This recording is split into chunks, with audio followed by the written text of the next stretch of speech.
gonna get you by the goosebumps, goosebumps. Gotta get you by the goosebumps, gotcha. They gonna get you by the goosebumps, goosebumps. Gotta get you by the goosebumps. Hello and welcome back to Drunken Book Club. I'm your host, Christopher the Kalia Rupel, and joining me is... Mummy, Daddy, make it stop. Sam. No, that'll never happen. I'm evil. Why don't I have a British accent? You were raised in America. Oh. I guess, I don't know.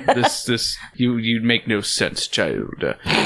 And this time around on Drunken Book Club, we read Goosebumps number 39, How I Got My Shrunken Head. You take it, you shrink it, and there you go, you got it. You got your shrunken head, kid. Whew. I'm going to be very 100% honest with you.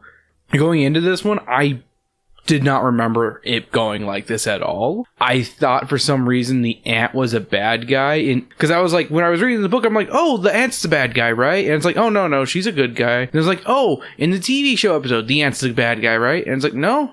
And I don't know where I got this idea that the ant was a bad guy. I don't know. Like, I don't know which one, what I'm mixing it up with. Whether it's another Goosebumps episode, an Are You Afraid of the Dark episode, or what.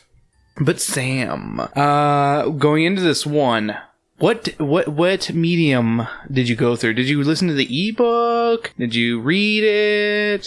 I just watched the TV show. Because you gave me the pass for that. I did. Yeah. Because I wanted to get this one done and over with ASAP, because we're unfortunately still recording stuff ahead of time, and Weiss can't join us because he's got, I was about to say rituals. He's got ceremonies. He has his ceremonies to do. So it's like, it's just easier just have me and Sam do stuff and just get it done and over with.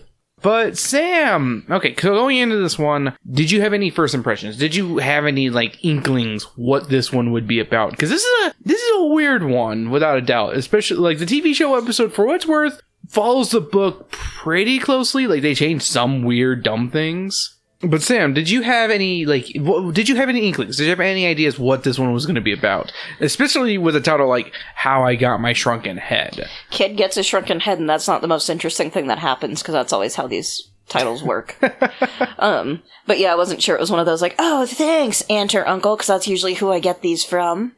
Fair enough. Because that's just any Goosebumps book of... Yeah, aunt or uncle gives kid weird thing, and then they go on an adventure. Yeah, that's kind of what I was expecting. Yeah. And I wasn't far off. You weren't far off. In all honesty, you were not far off. I was about to say, this kind of falls in that same category of like a title where RL probably had an idea for just the title, and that was it. And just was like, I don't know what to do. But for what it's worth, I think I know where R.L. Stine got the idea for this book. And The Jungle Cruise? What? No. It's stupid. No, I personally think he was... Because he has written a couple of the Indiana Jones adventure books. This feels like an Indiana Jones adventure book. Usually Indy is the uncle in these stories. Change Indy into an aunt. Yeah. And what's it called? And like he hypnotized his kid, gave him the jungle magic, and bam! Like I personally so it's just feel Indiana Jones fan fiction? I feel like it's one of the what's it called? It may have been just like it was one of the ideas he had for an Indiana Jones book, but didn't get a chance to write that one. And bam, he gave his How I Got My Shrunken Head. Fair. Alrighty, well, let's get into this episode. Before we get into this one, I have to critique a couple things off of this cover, because it feels like it's been a while since I've talked about the cover. That's not a shrunken head. That head is big on the cover. Like, look at the perspective. It's the same size as that mitten. Like, that's a big head. Yeah, that's like the size of almost a regular human head. Yeah. Although some shrunken heads, depending... I decided to look it up because we talked about, like, is it actually a thing? Yeah. They're most common in, like, South America. Of course. And the skull's removed, that's why it shrinks down. Duh. Yeah. But some of them are, like, super shrunken, and then some of them are pretty decently sized depending on the head. Yeah. Here's the picture on Wikipedia. Okay. Yeah, I wasn't sure if they were a real thing or not. I thought it was, like, one of those things that's, like, Hollywood made up and, like, people just thought was real. Yeah, so it is, like, very specific to... It's one of those, like, I feel like it always gets conflated with other regions that it's not supposed to. Yeah. There's a couple things like that in this book, actually. Because, like, the shrunken head is, again, very much, like, it says Amazon and, like, Ecuador and Peru. Yeah. But, like, here it was, like, Southeast Asia was very much Southeast Asia was it's the setting of the book and in the TV show as well. Yeah, so the Shrunken Head doesn't really make sense as what I can tell at a cursory glance. Yeah, agreed. Well then, let's get into this story. Oh, also one more thing about this cover. Why does he have a framed picture of, like, a truck, like, coming straight at you? like, who took this picture? Was it Mark's dad in the TV show episode who isn't around anymore? Maybe. But in the book, Dad is actually on a business trip. Wink. That's why Ed's... Yeah, that's why Ed's there. Ed's their cuck dad. Thanks, Cook Dad. I'm gonna cock block you still. Well, let's get into the story now. 12-year-old Mark Rowe loves playing Jungle King on his computer. On my computer. I am on a computer. Whenever Alan. No, that's that one... what's it called? that one guy. Yeah, from the that French one, animation. Whenever it's like, what I tell my family what I do at work or whatever. I am on a computer. I can't remember the name of it because it was this whole thing of, like, language learning for little kids. Yeah, it's that one with the big fuzzy guy, right? Yeah. Yeah. I can't remember the name of it, but I remember seeing it, and I was kind of surprised that I never got signed up for it. I'm very surprised you weren't. I was actually about to ask if you were. I think it was a price thing, probably. Probably. Whenever he succeeds in the game, he screams, Kalia! Kalia! And it's not Kalima, it's Kalia! Totally legally distinct. Yeah.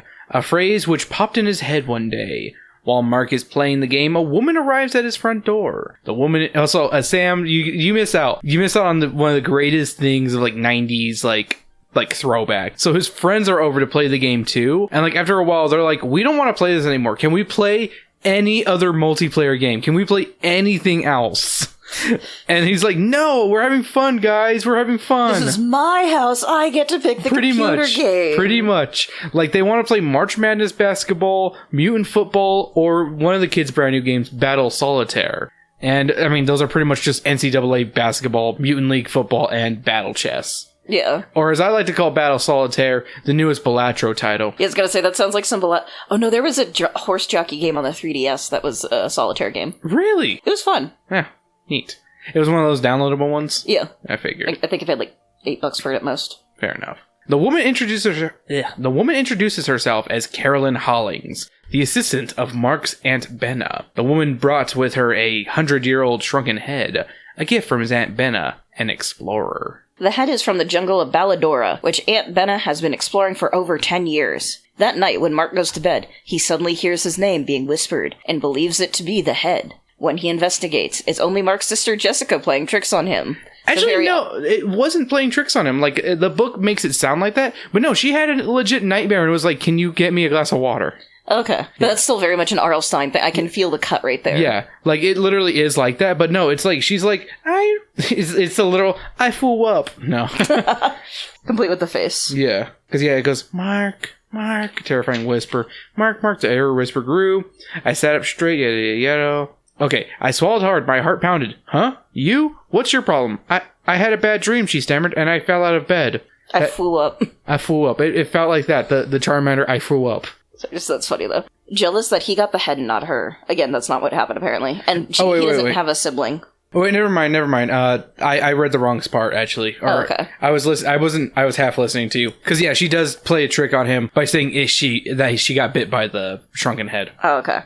Later that night, he thinks he sees the head levitate, and its eyes begin to glow. However, when he tries to tell his family, the head appears in its lifeless state. Mrs. Hollings is the only one who takes Mark's claims seriously. The next morning, Mark learns from Mrs. Hollings that his Aunt Benna wants him to visit her in Balladora.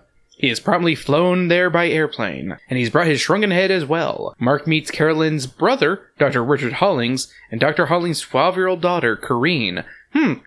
Conveniently 12 years old, of course. Yeah. They inform Mark that his aunt has been missing for weeks, and they will only be able to find her if Mark can harness the jungle magic he possesses. What is this white savior bullshit? Yes. It is explained to Mark that when he was 4, Aunt Benna taught him the secret of jungle magic. Sadly, this was so long ago that Mark can't remember how to activate it. He also taught it to a 4-year-old, which is not a guaranteed thing. Yeah. I mean, technically, they claimed they think she taught. I mean, they know that she taught it to him, but what she really did was hypnotize it into him, kind of like in the show. But she did it at 8, where at least in the show 8, but yeah, here 4. And that's why it's kind of like an ingrained memory, and that's why he thinks, oh, I came up with it. Yeah. Mark walks into a room filled with shrunken heads and finds a journal from Aunt Benna. It reveals that Dr. Hollings and Carolyn are secretly plotting to use jungle magic to destroy the jungle in Balladora. Yep. White Mark people doing asked- bad stuff. Mark asks Kareen about what the journal said, but Kareen claims that Benna and Dr. Howling had some disagreements, that the entry must have been exaggerating things, adding that she likes Aunt Benna, despite what her father may have said or done. Mark believes Kareen and sets out into the jungle by himself, determined to find his aunt. I will find my aunt. Yeah, he goes out by himself in the fucking, like, night. Like, in the dark and shit. Which is a dumb idea. It was very dumb. They literally say the creatures run the jungle at night. You really shouldn't. Yeah, I was gonna say, it's one of those, it doesn't matter how well you know the jungle, Yeah. especially with, big cats and stuff, that is their favorite time, hunting for them is great right then. Well, this is supposed to be like a jungle island, so... Okay, I mean, still. you'd think there's no cats, but yeah, you'll find out soon enough. Mark travels deep into the jungle. Eventually, the boy falls asleep, dreaming of dozens of shrunken heads surrounding him, telling him to hurry. When he wakes up, he sees that he is almost completely covered in red ants. The size of grasshoppers, they said. Ugh. So. Because I've been bitten by just regular sized red ants, and those hurt like hell. Yep. But he panics and screams, Kalia! Kalia! This makes the ants leave suddenly. Mark deduces that he unknowingly used jungle magic. As he ponders aloud, the shrunken head's eyes glow, and trekking further, Mark gets caught in quicksand. He tries the magic word again, but they don't free him. When he holds the shrunken head high, it lifts him up and out of the quicksand. No, he gets picked up by vines. He doesn't just fucking magically fly out. Spongy, would you mind fixing that? Thank you. Don't thank him until he's done it. Soon, Mark encounters a tiger. The animal is on the verge of attacking him, but Mark uses the magic words, which causes the ground beneath him to open up. Mark is lowered enough to avoid the tiger. Kareen arrives and frees Mark from the hole. The two eventually find Aunt Benna, who's surprised but delighted to see Mark, but is suspicious of Kareen. However, Kareen reveals she was working with her father and Carolyn this whole time. Now the evil trio knows where Mark and his aunt are. Also, the tiger just felt so out of nowhere. This is why I say it feels like a random adventure book, because it's like, oh, giant ants, even though the book has been saying, oh, the mosquitoes are the worst things about the island and stuff like that. Yeah. And fucking tiger. After locking up Mark and Aunt Benna in the shack for the night, the next day, the Hollings eventually bring the two to a pile of shrunken heads in a giant pot of boiling water. Dr. Hollings tries to intimidate them into telling him the secret of jungle magic. He threatens to shrink their heads if they don't tell him how to perform it. Mark tries to use his shrunken head to stop Dr. Hollings, but he gets knocked into a pile of heads. Aunt Benna starts to wrestle with Dr. Hollings, and Mark dives into the pile of heads. Mark manages to find the right one due to a scratch put on it by Jessica. Dr. Hollings tries to attack Mark. Before he can, Mark recites the magic words, Kalia! Kalia! while holding the shrunken head. This causes Dr. Hollings, Carolyn, and Kareen to shrink to the size of mice. The three panic and run off into the jungle, never to be seen again, aka they fucking died. Damn. Yep. Mark and Aunt Benna soon return home. While Benna has stripped Mark of his jungle magic, he gets to keep the shrunken head and plans to take it to school with him. Unexpectedly, the shrunken head opens its mouth and informs Mark that it wants to tell everyone about the tiger it encountered in the jungle. Yeah. Yeah, literally, here's the actual, quote of it. Let me just, pull that up. As I ran across the street, I suddenly felt the head move in my hand. It twitched. Huh? I let out a gasp and stared down at it. The eyes blinked, then stared up at me. The lips closed, then opened again. Hey, kid. The head growled. Let me tell the part about the tiger. Fucking RL-ass fucking ending right there. So, Sam, do you have any notes from the show at all? Not really. It was so bad it was good kind of thing. It was fun. It definitely has that Ron Oliver, bad goodness to it, where it's just, it's goofy, but fun. And, it's just you don't have to pay serious attention to it, or give it any time of day, in all honesty, because it's just so bad it's good, like you said. Yeah. I think it's a weird change that they decided to have random slaves in there in white cult outfits. Yeah. That felt a little weird and unnecessary. It's I don't think we needed that. Also, it's weird that Mark kept the three people inside a tank inside his room. That was also kind of fucking weird. Yeah, that's a little creepy. In some ways, that's worse. Yeah. Because at least, if it got eaten by a tiger... It's okay, their suffering ends. Yeah. And I think the worst part is oh yeah, when I turn 16, my aunt will come back and have a way to make you guys grow again. It's like, Yeah. oh my god. Like, this kid's gonna start jacking it soon. He's gonna leave that closet door open, and they're gonna be, like, forced to watch. All I can think of is all the fucked up, like, Tinkerbell porn Yeah. with Corinne. Oh, yeah. Yeah. Tell me I'm wrong. You're not wrong. You're not wrong at all. We had almost a slight conversation about that. Yeah. Yeah, it's gonna be a pretty nasty experience for those guys. He puts Corinne inside a jar by herself. Oh, God. He's Then he gonna- puts it near the radiator afterwards. Oh no! Not Rainbow Dash, my favorite. All right, here are some of my notes. Here are some of the pop culture references in the book. You have Tarzan, Cushball, Fruit Loops, and Coke. Coke. We do have a redhead in this story. His little sister is a redhead. Okay. Yep, so there you go. Ooh, so it mentions in the book that there are scarlet ibises that are native to this island. But that doesn't make sense because those are native to South America. I looked it up. And they say it's Southeast Asia? It does say Southeast Asia. I had to actually go back in the book and find where it said that it's Southeast Asia. And I was like, yep, it's Southeast Asia, not South America. So it's another... what was the word? Anachronism? If is that the right term? I guess kind of anachronism, because anachronism is more like out of time. Okay. It'd be like if you were to pull out a cell phone Yeah, okay, fair in the enough. 90s kind of thing. But it's not far. Yeah, I know what you mean, though. Yeah. Like, yeah, that's not. It's the wrong area. So, Tiger, it seems like there are some stuff with, like, Malaysia, maybe? Yeah. So there are some South Asia. It's still a stretch. It's a stretch to have them on an island, though. Especially to... I don't know. I feel like tigers need that big space because they are very territorial and like to have their own areas. Yeah. And will kill other tigers that are in their area and kill cubs. Yeah. But yeah, that feel a little off as well. Because I was trying to see what other animals, and, like, there's monkeys. And owls was the thing I could find, like... Owls was a weird one, but I'm pretty sure there are owls in Southeast Asia. No, that's what I'm saying, if, like, there are. Yeah. Because I was looking up animals. Yeah. Alrighty, so Sam, what do you think inspired R.L. Stine, even though I've kind of already put my 2 cents in on that one? I can definitely see your thing with the Indiana Jones, because especially between the Kalia, Yeah, with is- Kali Ma. yeah, and the whole, like, oh, your uncle gave you this head. Yeah. Thank you. Thanks. Say thank you, Uncle Indy. Thanks, Uncle Indy.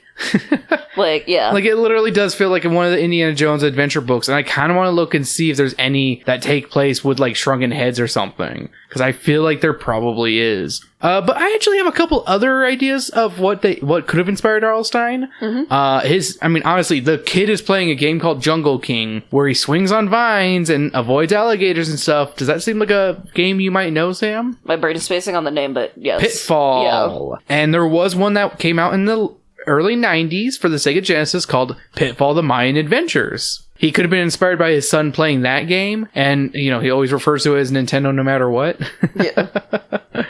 And then, yeah, he probably watched Temple of Doom and was like, Kali Ma, Kali, I'm a genius.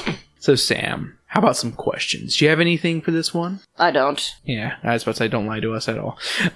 Would you play the game Jungle King? Based on the TV show, no. That looked Oh, the that looked like a TV show bad one. Flash game. It looked like something out of, like, those, like, putt-putt and stuff like that, where it's just literally... No, it seems worse than that. You know what it seems like? What? Hank the Cowdog had a website back in Oh the my 90s. god, I know exactly what you're talking about. Yeah, it's like the... It's like proto-Flash. Like, it's not even Flash. Because it's literally just a guy screaming, going, And it's like, it's not even animation, it's just like moving up and down. Yeah. While the crocodile kind of just pops in and out. Yeah, the book makes it sound like a pretty fun game and, like, seems like Pitfall in all honesty. Like, but that I would play. I would try that. I'd try out the one from the book, but the one in the TV show looks like utter crap. Yeah, I'm like, it's one of those that I'd play and be like, is there any other thing I can get in the school computer? Nope. Like Oregon Trail or Sorry. It's gone. any of them. Gone forever. Ever fallen out of bed? When I was like a little kid, Yeah. So, Like little. It's Jessica over here. I flew up. I flew up. I fell out of bed. Can I get some water? Would you want a shrunken head? Not really. Like, they're not tied to anything I'm tied to culturally. Yeah. And it's one of those, like, it feels like appropriation at the very best case. That's fair. Yeah, I'm on the same boat as you. And I also have the other question of, like, where did you get the head? If it's newer? Yeah. Because, like... That's a very concerning thing. Because I think about, like, the whole, like, real body thing, where people are like, where did the body come from? Exactly. That is a good question to ask. Yep. Because, yeah. Yeah, that's So, yeah, that's a nah from me. That's a terrifying aspect. It Yeah. is true to be fearful of. Do you have a favorite jungle, Sam? Mine's Sumatra, because it has orangutans. Nice. Or the rainforest of Africa, because it has gorillas. Nice. I'm always partial to Amazon, just because I saw a lot of stuff of that growing up. Yeah. Was the Amazon rainforest? I like the Australian rainforest, because that's where Fern Gully takes place. Yeah, actually that, because, hot fairies. I was thinking about Hot Shrunken Guy. Oh, shrinking magic! Oh, he watched Fern Gully. That's where he got the inspiration for shrinking them at the end. Yeah. It was Fern Gully. Has something in real life ever made you want to never play something again? Because in the book, he's like, I don't think I ever want to play Jungle King again, because it's like, he's been so traumatized by the jungle itself. Has anything kind of like that ever happened to you, where something in real life maybe affected you and maybe not even made you want to go back or even try something? It's a tricky question, right? I was gonna say, it's kind of like, the short answer is kind of. Yeah. Because there's some stuff where it's just like, it's gonna be a minute before I touch it again. Yeah. I can tell you some things. Anything that your like little girlfriends from elementary school made you hate that stuff. Yeah. I was gonna say, The Sims, I realized part of the thing with The Sims and the fear with the Grim Reaper, Yeah. that was right around when my grandma died. That was like literally like, I think the year after. So, yeah. So I think that might have fucked me up a little bit, like, and made me more prone to be scared of that, because... That's fair. Because, like, I already had, like, a weird relationship with death, and then... Yeah. And then that happened. Yeah. And then my sim dies first day, because it's The Sims 1, and they will just set fire if you don't teach them how to cook. Yeah, and if you don't have a fire alarm, it just instantly, they die. Like- Same thing with, like, if you don't have a burglar alarm, you're gonna get robbed. Yeah. You learn that real freaking fast. Yeah, whereas, like, new Sims, like, they might make... The likelihood of a fire is low. It might be shitty, but they're less likely to have a fire day one. Right now, I'm kind of that way with Skyrim due to certain things with certain friendships. Yes, no, I get that one. I'm almost in that same boat of like, I want to one day play Skyrim again, but it's like a two-tone factor of that one of like, I always use it as my crutch whenever I'm in a depressant mood, because that was when my dad was like slowly dying from cancer. Yeah. And I was kind of using that as my my gateway. And that's why I can't play a lot of games, like, you know, specific games, because of that time period for me where I was using that as a crutch. But also because we had some specific issues. Yeah. That we don't need to talk about. Yeah, just you get what I mean. Yes, like, yeah. I get you. You're on the same page on me on that. It's something that we don't need to... It's too personal, unfortunately, to go through here. It's got nothing to do with Skyrim the game. Yeah. So, but... it's got everything to do with Todd Brown, or whatever his name is. Todd Howard. Yeah. Sure. I don't think I have that many that I can think of game-wise. That's fair. But Yes. like movies, music, anything like that? I almost didn't give a regular show a chance because you told me it was crap. Yeah? And then I gave it a chance. I was like, what are you talking about? This is great. To be fair, I would just get like half of it, and sometimes I'd play the same, like, obnoxious, like, Yeah. the bad episodes over and over again. Yeah. I know there's one that, like, my brain sticks to. Sometimes Boulevard of Broken Dreams I cannot listen to if I'm in the wrong headspace. That's fair. Because it will, like, You trigger. can't do Goths by Mountain Goats either. It's something about the tone of it. It's a really depressing album, that's why. It hits me in a way that, like, my depressed lizard brain comes out and goes... like, yeah. Like, that's a it latches depressing... on way too hard. Yeah, it's a very depressing album with a lot of, like... it just has a really grim message and just is grim in general. And again, that can be good. Like, it doesn't say it's not a good album. Oh, no. I mean, it's one of my favorite albums, but I totally get why you can't listen to it. Yeah, it's just, like, mentally for me, it's not a good... Yeah, no. not a good choice. There's a whole book series, but that's more due to the author being a piece of shit. Yeah, that's like a different... we less said about that one. It's a shitty show that's coming out. Yeah. And a racist little boy who's going to hate on a teacher because his dad was racist. Yeah, it's so much worse now. It really is. I'll tell you about... We don't need to talk about any more of that one. Mr. Miracle is weirdly recontextualized when I realized that, like, my favorite run of it, Yeah. the guy apparently used to work for, I think, like, the CIA or something. Yeah. I was behind a lot of shit. Oh, you mean Tom... Tom King? Yeah, Tom King. Yeah. Yeah. He's done... I was about to say, he's on it. Like, I hate saying that I like his work because he's not necessarily a good guy. Yeah. But, like, goddamn, that run is so good, and it, like, Yeah. It's one of those things where he's one of those ones I can separate the art from the artist, in all honesty, because he doesn't do that anymore. Yes, it's in his past, and it still happened, and it's shitty, but I can still appreciate the art for what it's worth. I don't think I'll ever get anything signed from him, Yes. but yeah, That's fair. I can do a better job of separating that. Yeah, Yeah. Yeah, I guess I think we did good on that one. That's what I yeah. I was gonna say I don't have much else. Like, Yeah, you gave plenty on that one. Yeah, you answered a lot on that one. All right, and final question is the obvious one, Sam. Say it. Did RL write this? oh, okay, sorry. I'm tired. Hi, tired. I'm Chris. Can I call you so? But no, I actually have a pretty strong feeling R.L. Stine wrote the majority of this book. I think some portions may have been ghost written, but not the whole thing. I feel like there was a very detailed outline that he created, and I feel like with that outline, it was detailed enough to be like, okay, the person who wrote it was able to capture RL's kind of style, okay? But RL did like a touch-up, and it became really like his. So I'd say it's like a majority of this book was written by RL. I can see that by what you've told me. Yeah. I feel like there's some things that don't, like, the whole evil, not scientists, but the coworkers or whatever, and them wanting to destroy the jungle, that doesn't feel R.L. Stine to me. That just doesn't strike me as an RL thing. But what they did in the TV show where they made the zombie people who want the jungle magic, that feels like R.L. Stine. Yeah. I do love the fact that, like, basically, when he gets the powers, he just basically sicks the people onto him. Like, he basically I unzombifies think them. what he does, he de-zombifies them, and they just are like, hey, it's the white people, let's get them. Which, fair, because considering if you've been zombified for the last, like, however long, Yeah. I too would be like, nah, let's get these people. Yeah. Fuck them. Let's fuck those guys up. Yeah, understandable. Yeah. Alrighty. Well, Sam, it's time to get into the cocktail. Okay, today's cocktail is the Headhunter. Just felt appropriate for a Shrunken Head episode. Yeah. So, fill a tall glass with ice. Then put in 2 ounces of rum or coconut rum, 1 ounce of vodka, 1 tablespoon of cream of coconut, a dash of cream, 1 ounce orange juice, fill the rest with pineapple juice, shake it up, and garnish with some pineapple. And you got yourself a Headhunter. That sounds pretty good. Right? Does sound pretty good. Feels like I've used that one before, but I don't think I have. Yeah. Alright, Sam. I guess it's time for the book report. Or for you, the TV guide report. What do you give this episode of TV? I wouldn't say it's the best Goosebumps episode, Oh, fuck no.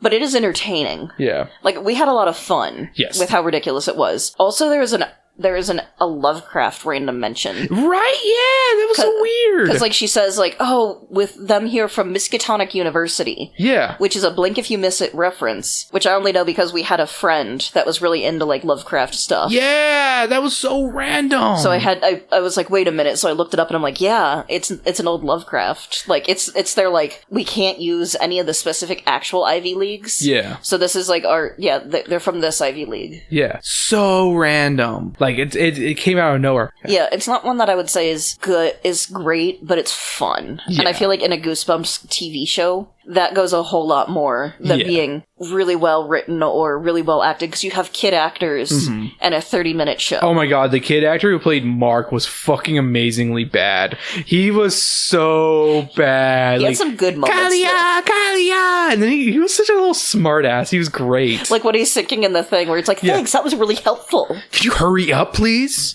Like, he's just a little asshole at that point. He's and to be fair, great. Kareen was trying to help. Like, Yeah. So I would give it probably... For entertainment value, I'm giving it like a 4 out of 5. But for actual TV value, like actual like piece of media, like a 2 out of 5. That's what or 2.5.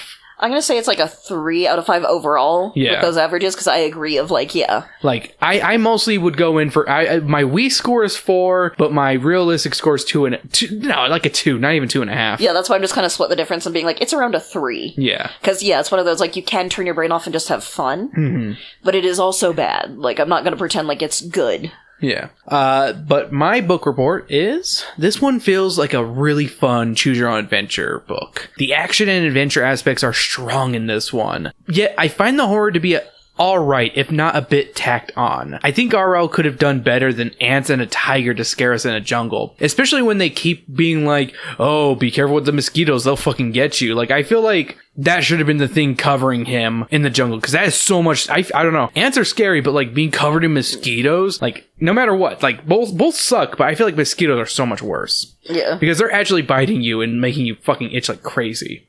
I'm sorry, Sam, and any listener out there who's not itchy. The stakes are real, and the magical aspect is revealed early enough that it doesn't feel like an afterthought. Because, like, you know how, like, in a lot of Goosebumps books, it's like, what's going on? Like, when are we going to get to the actual, like, meat and potatoes of the spooky shit? Yeah. But it's by chapter 12 we learn that there's actual magic in this book. Nice. Like, it's a little bit before the halfway point. That's nice. Yeah. My big complaint is that it doesn't really start going until about the midway point when we find out about the magic. And Mark is kind of a lame protagonist. Like, the show makes him so much better. Like, in the book, he's just so two-dimensional. Just like, Callie, I want to play video games, but my friends aren't interested. Why are they so lame? But honestly, it's a solid bump. I give it 3.75 Shrunken Heads out of 5. Not the best Goosebumps, but a fun little adventure book that I think deserves a little credit. It's kind of like in the same vein as like Deep Trouble 1, where it's like, it's not really a scary book, but it's a fun adventure. And I think that it's well worth your time if you want a fun adventure book. Yeah. All right, well, thank you for joining us this time on Drunken Book Club. If you enjoyed what you heard, make sure to like, subscribe, rate and review us wherever you can. Leave a comment in the YouTube section or on SoundCloud or on Spotify. I love seeing your guys' comments. They always make me happy. 5 stars means a lot when you rate us on Spotify and on iTunes. It helps people find our podcast. We're next time around we'll be reading the Give Yourself Goosebumps Tiki something in the Tiki Jungle. I forgot what the it's Tiki called. Room of Terror. Yeah, the Tiki Room of Terror. And yeah, we'll have everybody back. That'll be the first one where everybody is back. I'm really excited for everyone to be back, and I'm excited for that.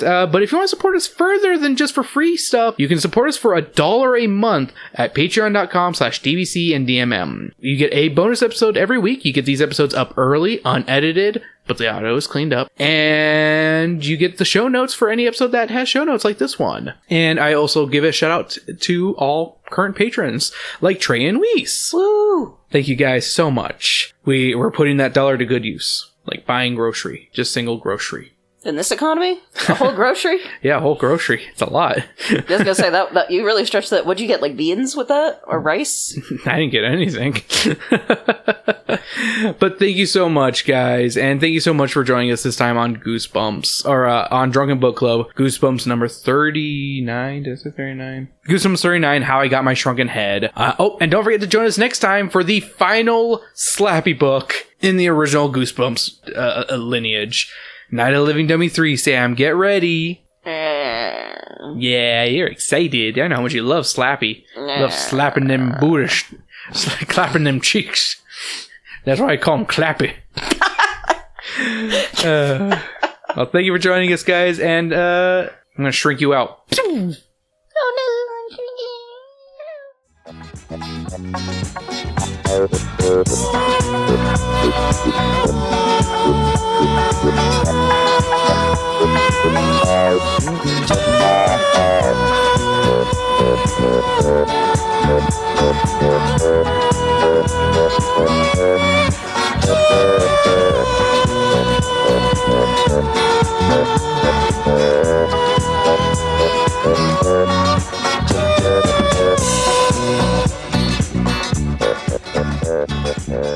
no.